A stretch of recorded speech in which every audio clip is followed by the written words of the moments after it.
నిన్న ఆర్సీబీ నానా కష్టాలు పడి నానా సంకలు నాటి 196 స్కోర్ కొడితే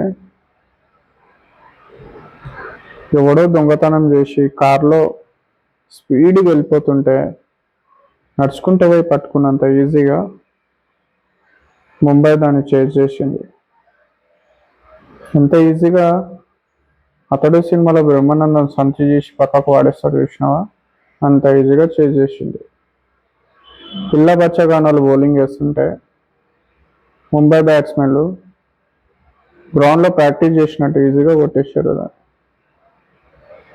డూప్లిసిస్, హార్దిక్ బండ గీసుకొని మరి కొట్టారు. కానీ ఇషాంత్ కిషన్, రోహిత్ శర్మ, స్కై ఇట్లా వచ్చి పిల్ల బచ్చగానాలు అని నవ్వుకొని టైంపాస్కు కొట్టినట్టు కొట్టేసిపోయారు. ఏం చేస్తే ఆర్సీబీ గెలుస్తుంది? కామెంట్ చేయండి బ్రో.